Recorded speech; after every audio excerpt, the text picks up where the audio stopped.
Hello, hello, welcome NFA Tribe. If it's your first time here, I'm Dr. Amanda Barrientez, the host of the Max Potential Habits podcast, the place for you to learn tips, tools, and strategies to optimize your habits so you can lead a thriving life and business. Welcome. Today, I want to talk to you about 3 tips to help you overcome your fears. I know that we all live in a place of having momentary lapses of fear that hold us back, keep us playing small, keep us stuck, and I am not immune to this. This happens to me all the time. I just returned from 13 days straight with my main mentor, Dr. John Demartini. I got to go to a 10-day almost 150-hour course where we learned about human development, human consciousness, the evolution of religion, and the ologies and the ways that we can optimize and feel a sense. Really, my biggest takeaway was feel a sense of love. And for me, I realized there's nothing to be afraid of ever, because in some ways we are really insignificant if you think about the grand scheme of the universe, and at the same time we are so significant. Everything that we do to serve other people matters, and I got to walk away with this deep sense of love and inspiration for serving other people.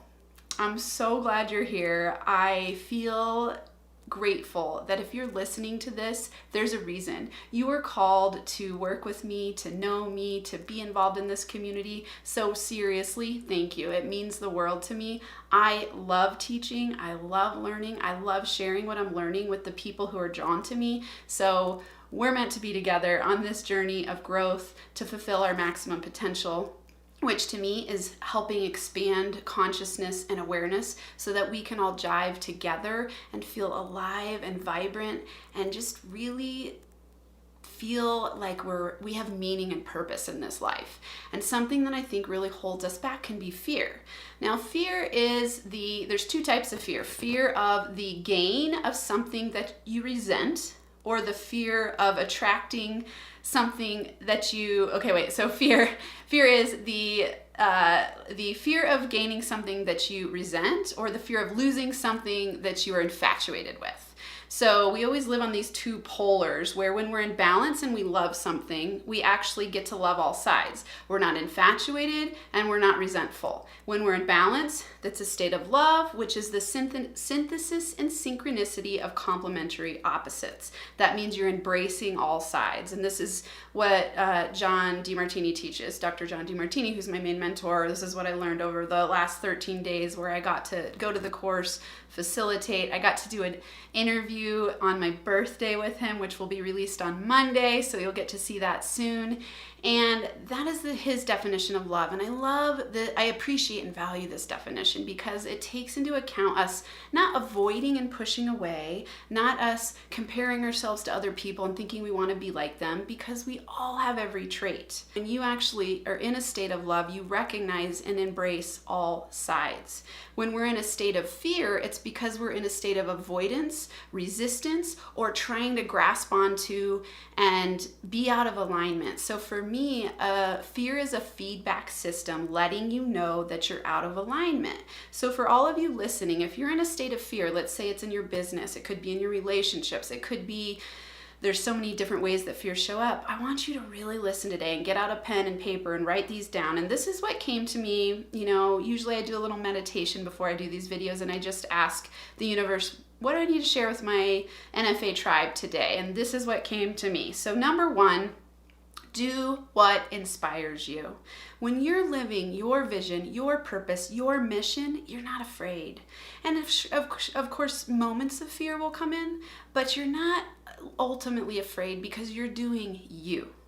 You're not comparing yourself to other people. You're not thinking you're less than or more than. You're not in a state of pride or guilt. You are doing what inspires you. And I think it's really important to constantly be thinking about the balance of narcissistic and altruistic service. So you're not overgiving and undervaluing yourself, and you're not undergiving and overvaluing yourself. This is the pole of altruism and narcissism. When you're balanced in the middle, you are serving people and being handsomely paid to do it. This means you get to do what you love every day.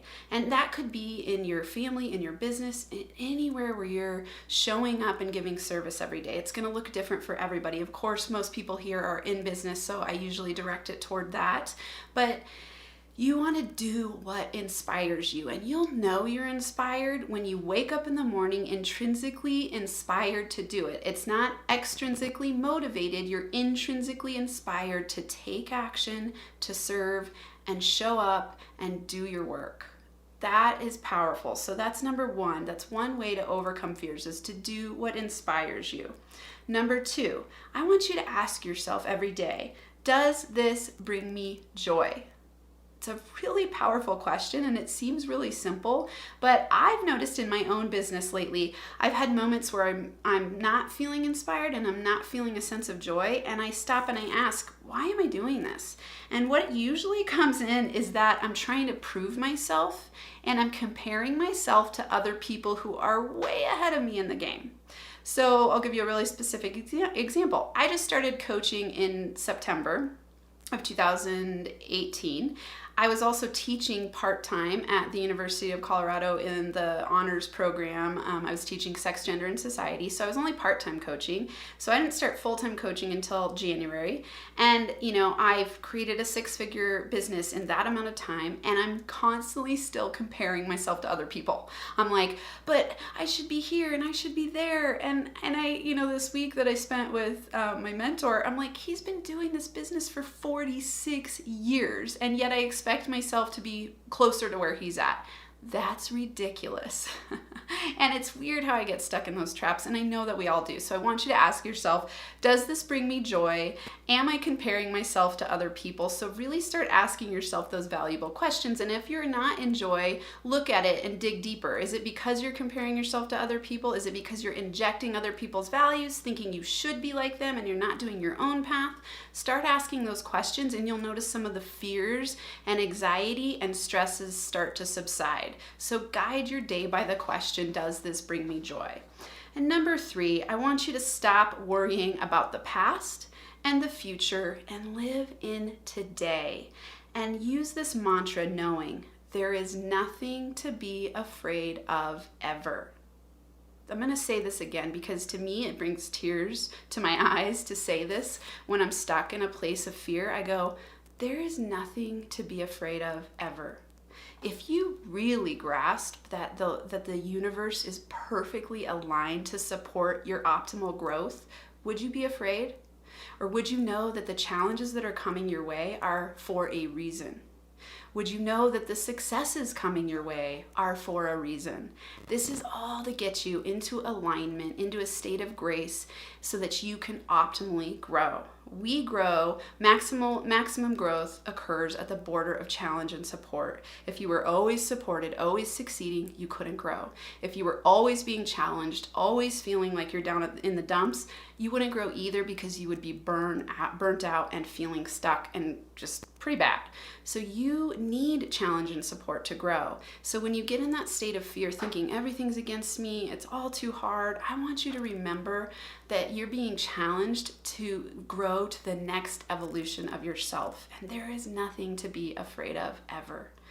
That is one of the most powerful mantras I can use. So remember, try to work and be in the present moment and think about what inspires you. Does it bring me joy? How can I serve masterfully? How can I just compare myself to me? How can you be your own measuring stick?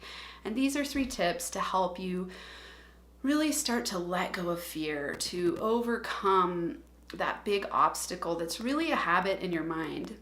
Mindset is a habit. So remember, when you're here with me, my goal is to help you overcome yourself to become yourself.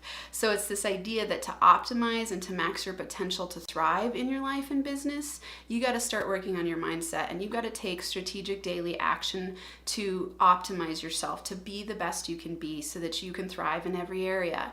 And that's your choice. No one's going to do it for you. You can only do it for yourself. I'm glad you're here, because that means you're on the path. Reach out, leave some comments. I'd love to hear how how these videos are helping you, these videos and this podcast are helping you. Please, seriously, also let me know some topics you'd like to hear about. I'm grateful that you're here. I'm grateful for you. And I hope you have an incredible week where you thrive and feel alive.